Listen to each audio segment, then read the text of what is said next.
Hello and welcome to a very special interview with one of my favorite cricketers of all time.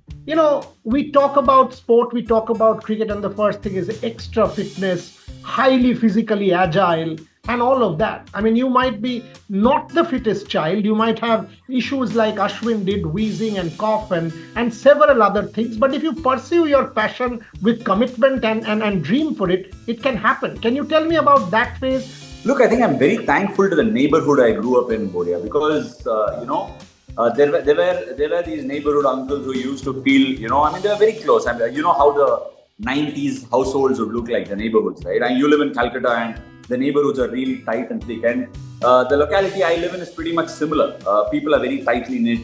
My father and the uncles next door, we used to invite them for chai, and we used to watch cricket together. That's the sort of neighborhood I grew up in.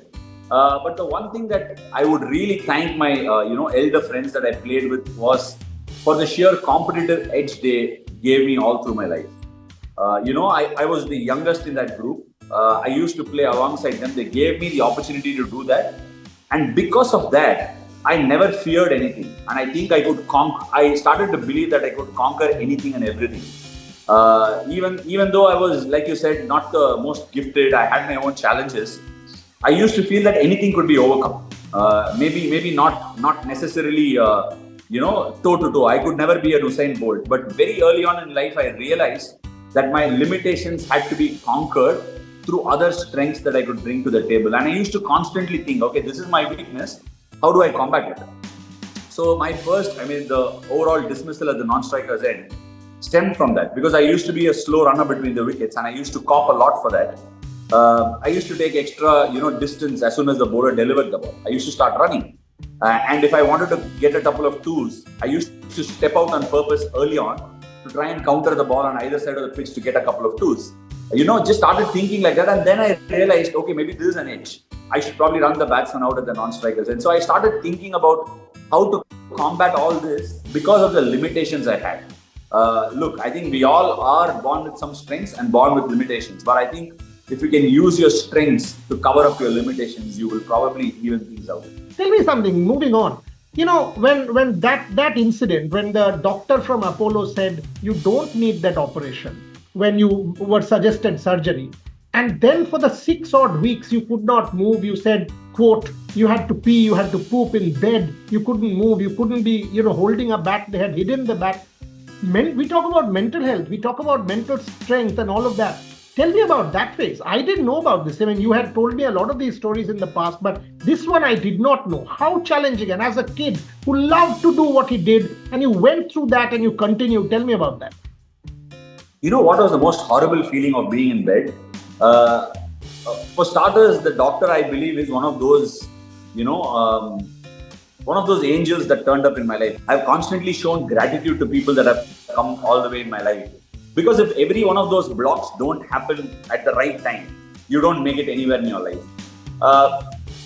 When I was about to take the surgery, and then he said you don't have to, it was a huge sigh of relief for the family.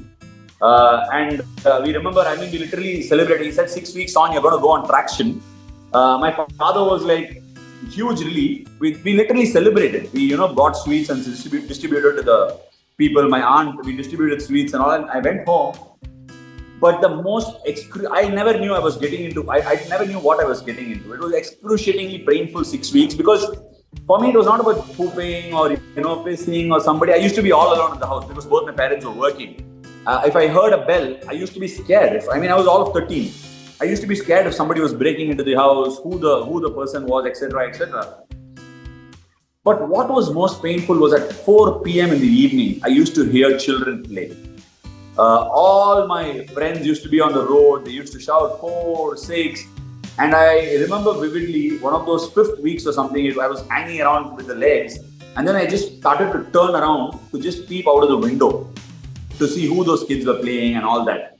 And which is when I caught a glimpse of myself on the mirror for the first time, because I was eating.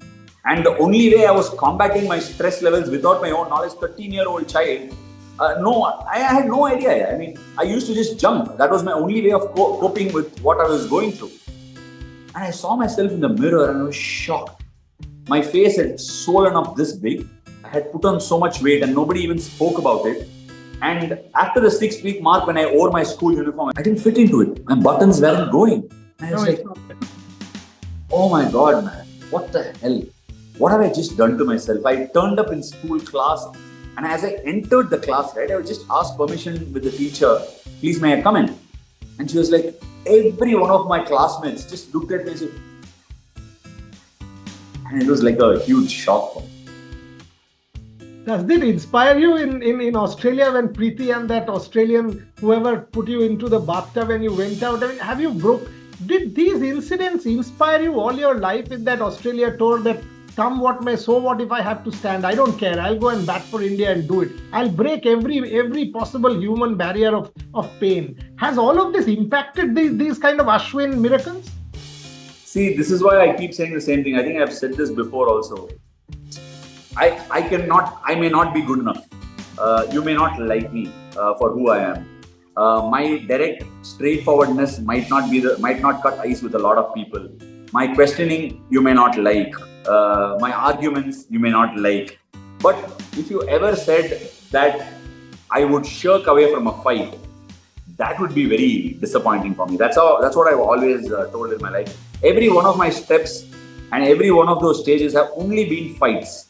Not necessarily with people, with my own self, with my own limitations, with people that have come in the way, with organizations that may have come in the way, with powers that hold me that have come in the way. All these things, very small, minor battles that I never come out and express because I take pride in it.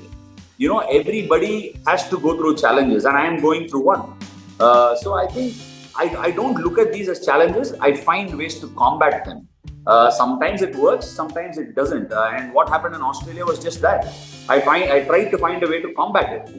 Try and stay on the back foot, block a ball, try and get through the first 15, 20 balls. I tried to combat, and one of those days it worked. There have been several other days where my failures have been within me. I have tried to combat it, but I failed. So that's just who I am, and I'm very organic to myself. But one thing, I will fight. Even if you put me in front of the most strongest person, and I have to live. It has to be a fight within a cage, and I have to live. It won't matter to me. I will take the fight on. Thank you so much, and really appreciate what you've done. Thank you. Appreciate and thank you very much.